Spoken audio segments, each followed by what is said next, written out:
Ayatul Kursi is made up of 9 sentences. Allahu la ilaha illa huwa al-hayyul qayyum, number 1. La ta'khudhuhu sinatun wa la nawm, number 2.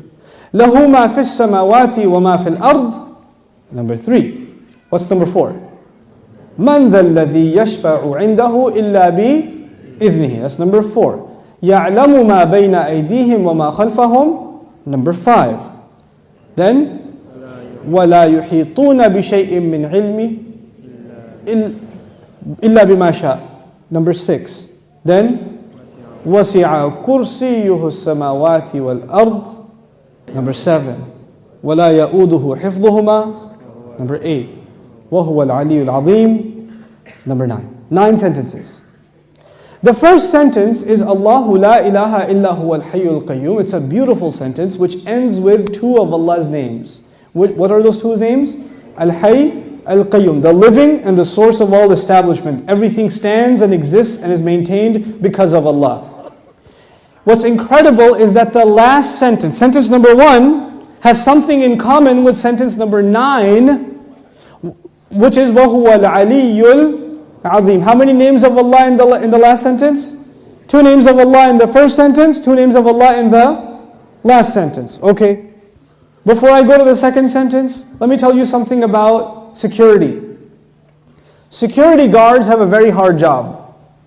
But if you get if you're in security, you have to sit in your booth. You have to stare at the CCTV for hours and hours. And does it move? It's the same picture. And you have to look at it for 12 hours, 8 hours. What tends to happen when you're guarding something? You tend to get sleepy. You tend to get tired. Allah Azza wa Jal says about Himself, لا تأخذه سنة ولا نوم. Drowsiness. Drowsiness happens when you're tired. And of course, what happens after that? What's the next step? Naum. This is the second sentence. The second sentence is, these are things that creation has. Creation gets tired and it starts getting drowsy and eventually it falls to sleep. What was the second last sentence? وَلَا يَؤُودُهُ حِفْظُهُمَا. Guarding the skies and the earth does not exhaust Allah.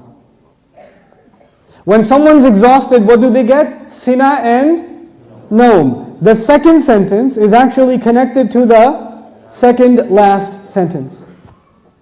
لا تأخذه سنة ولا نوم ولا يؤوده حفظهما. He says, له ما في السماوات وما في الأرض. He owns whatever is in the sky and the earth. Now before I tell you further, you need to understand the difference between 2 words, 2 names of Allah, Malik and Malik. Malik is an owner. Malik is an owner. Malik, what is Malik? King. Is there a difference between a king and an owner? Yes. Ownership is about property.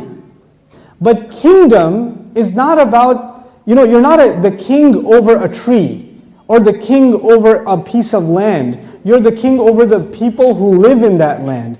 Kingdom is about controlling people. Ownership is about controlling objects. There's a difference. Now Allah says, لَهُ مَا فِي السَّمَاوَاتِ وَمَا فِي الْأَرْضِ. He owns whatever is in the skies and the earth. What is the ayah about? Ownership. What's the third last sentence? وَسِعَ كُرْسِيُّهُ السَّمَاوَاتِ وَالْأَرْضِ. His throne extends to the skies and the earth. When Allah talks about His throne, He's talking about His kingdom. One dimension of control is ownership. The other dimension is kingdom. Both completing the picture. Allah is Malik and He is Malik. The Malik part of Allah's attribute, لَهُ مَا فِي السَّمَاوَاتِ وَمَا فِي الْأَرْضِ. Third sentence.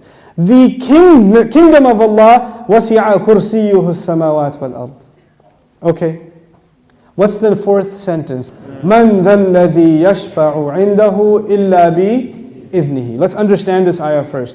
Who will come and make shafa'ah with Allah except unless He gives permission? In other words, what is shafa'ah? Shafa'ah means you got connections. Shafa'ah means that you were about to lose your job, but your uncle is the manager and he came and said, no, he's with me. That's shafa'ah. On Judgment Day, we are in trouble possibly, and then somebody comes and says, no, they're with me. They're with me. Go easy on them, please.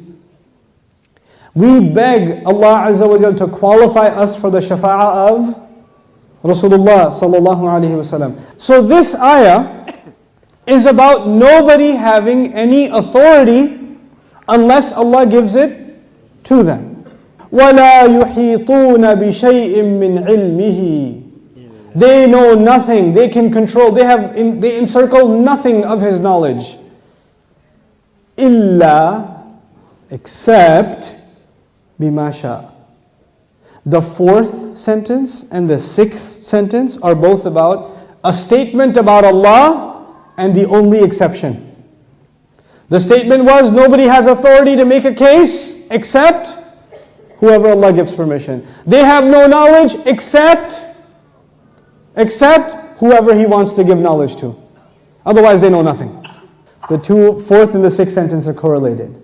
The first and the ninth, the second and the eighth, the third and the seventh, the fourth and the sixth. What's left? Middle sentence? He says, يَعْلَمُ مَا بَيْنَ أَيْدِيهِمْ وَمَا خَلْفَهُمْ. Oh my God, He says He knows what is ahead of them and what is behind them. And He knew what is coming ahead in the ayah and what was behind in the ayah. He put in the middle of it is, I know what's ahead and I know what's behind. Who speaks like that? Who speaks like that? SubhanAllah.